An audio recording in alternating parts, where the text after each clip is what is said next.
And usually goes during because today's Thursday.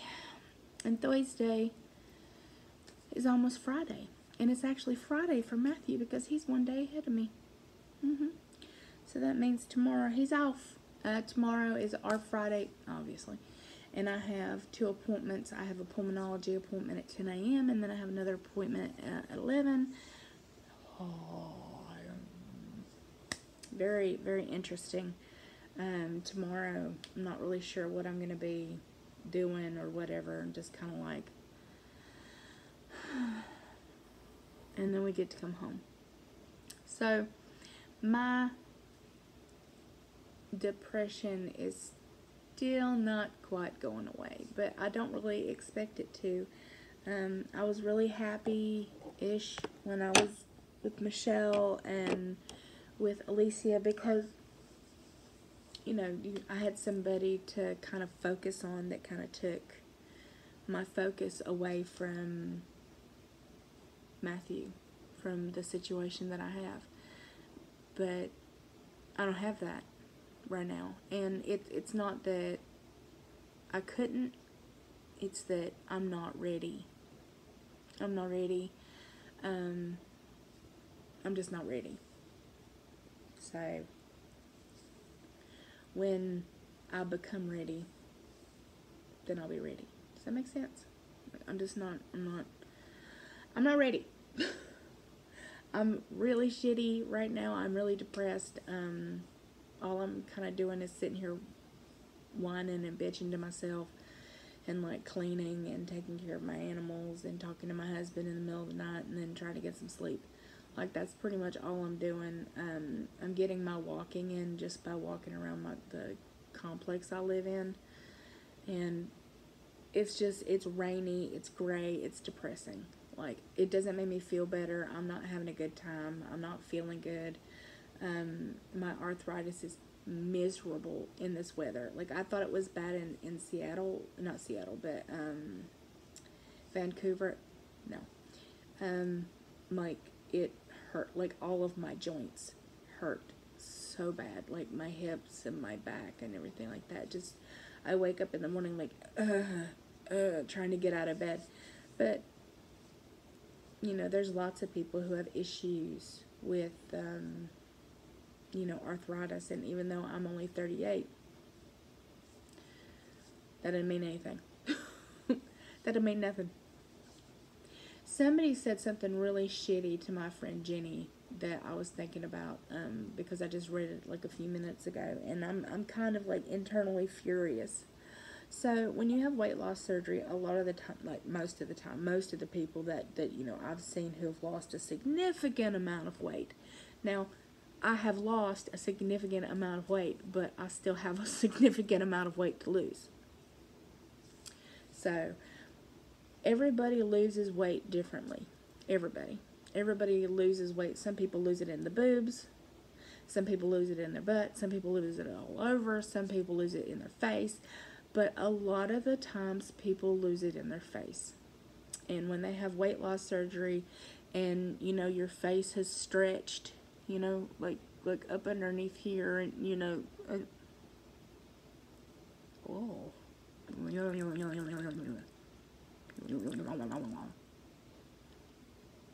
Sorry. No, stop. Then they get the big deep lines underneath here and they look much older than they are. And that's just because of all the cheek and, you know, all the fat and stuff where their face was so big. And then they get weight loss surgery and all the fat and everything has pretty much left your face. So the only thing you can really do is get a facelift, and get fillers. Like, that's pretty much the only thing you can do is like have them suck out fat somewhere else so they can put it back in your face. And so a lot of us end up looking really old. And when I lose the rest of my weight, hopefully, I probably will as well. Because I still have a lot of, you know, you guys are always like, you don't look 38. Well, I would if I didn't have so much fat left in my face. Like, that's really the only actual reason that I don't look as old as I am is that I just have so much fat left in my face. That's pretty much it. Oh yeah, so the comment. Golly. So Jenny lives in Australia, and her channel is VS Jenny, Ginny. So VS instead of G, and then Ginny. It's VSGINNY, Jenny. So Jenny. So she got the VSG, lost a ridiculous amount of weight, and then got pregnant. And she's actually in Australia. Her husband's in Australia.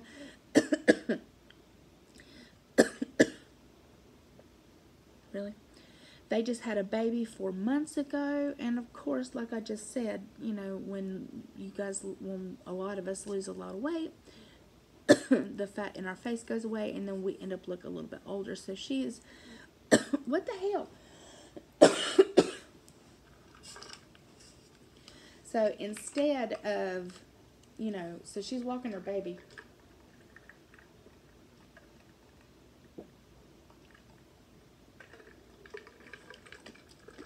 That's what I needed.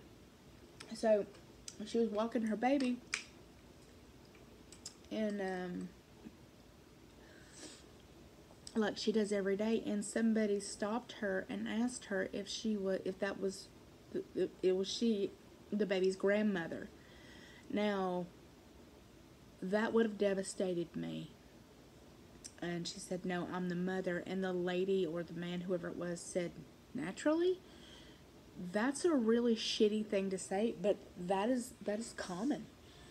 That is common when, you know, people have had a significant amount of weight loss, and then, you know, they look at your skin and they look how wrinkly you are, and they're like, you look 50, 60, you know what I'm saying? Like, you look much, much older than you actually are, and that makes me so mad for her, because to me, she doesn't look anything like a grandma.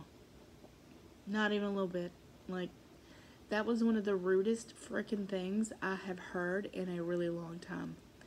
That was super fucking rude, and that person was just a big gigantic dick.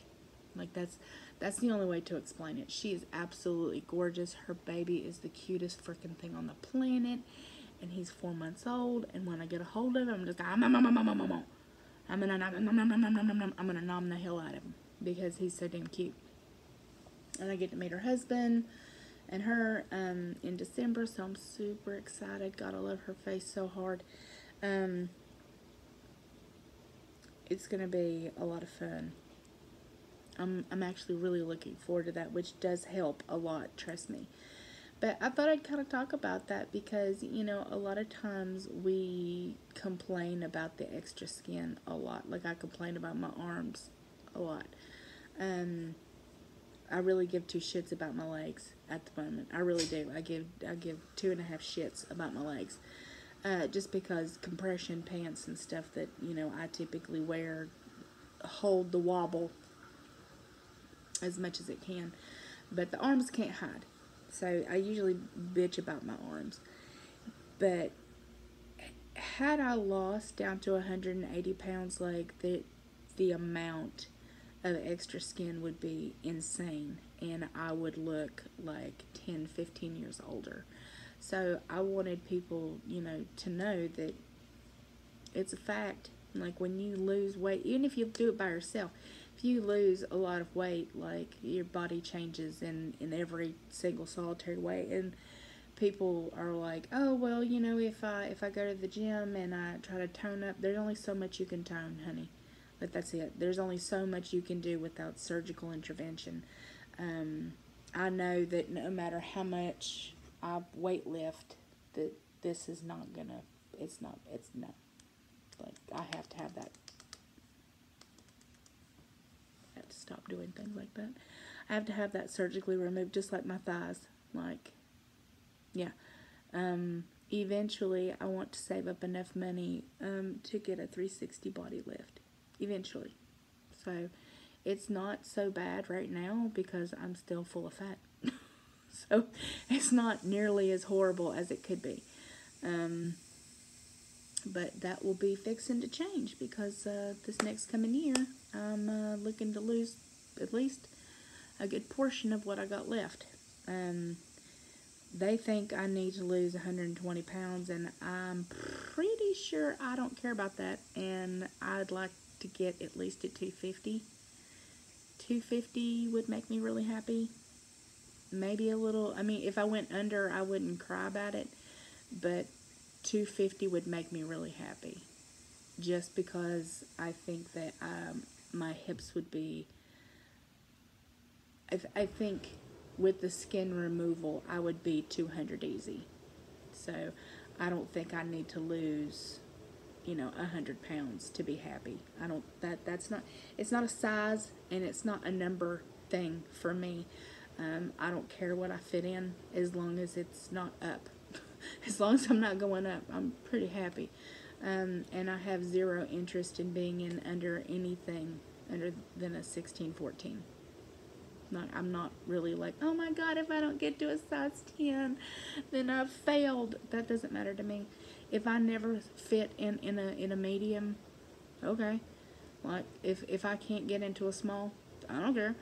Like that doesn't matter to me. And I've told you guys this before. I like thicker ladies. I like meats. Like I want to still have some cushion for the pushing. Don't you judge me. So being as big as I am now is still not horrible, and if they would fix my hips and cut off my arm meats, I would stop complaining. Yeah. If I wasn't in pain and didn't have to take what I have to take, and they would just chop off my arm meats and give me some relief with my hip, I'd be like, okay, well, 300 it is. There have been comments, you don't look 300, and I appreciate that. I really do, because my pain doctor is always super like, you don't look that big. I really look at what you're able to accomplish, and as much as I appreciate that, the scale don't lie. And I'm taller than he is. So, you know what I'm saying? Know what I'm saying? Know what I'm saying? So, just because somebody doesn't look as big as they are doesn't mean that the weight does not affect their body, because it does. It still affects my heart, it still affects my lungs, it still affects my kidneys and my liver, and I'm still considered I'm still considered morbidly obese. I think class 3 still. It ain't good. I think my BMI is like 44 or 43. And you're supposed to be 25 to 30-ish. So it's not good. Do you see what I'm saying? Like, the percentage of fat in my body is still way too high to be healthy. And who decides who is healthy? Obviously, I do. I need to decide when I am healthy. I need to decide when I am happy. I need to decide when enough is enough. And right now, enough is not enough. So December is coming, and I will talk a lot more about what's coming up when it's December, which is not right now. So I'm still not ready to talk about it. When I'm ready to talk about it is in December. So that's when I'll talk about it. And I just wanted you guys to know that I appreciate you. And there was a really cool comment that was left the other day that this lady told me, or it was today I read it. I think it was a lady. If it's not a lady, I'm sorry. Screen names can be wonky. But they said that, if I go to Korea and Japan, that I could be made fun of, that I could be, they will laugh, say things about me because I'm much taller, number one, and I'm also a lot bigger than they are. And, okay, well, I've been made fun of my entire life, so at least I get to go experience stuff. At least I get to go try new things, and it's a chance of a lifetime I'm not willing to give up. Like, I'm not willing to get rid of it just because it's going to be a little harder for me. So, I love your beautiful, gorgeous, amazing faces, and I will talk to you again tomorrow. I'll talk to you guys tomorrow. It's only about an hour and 15 minutes away. Bye, guys.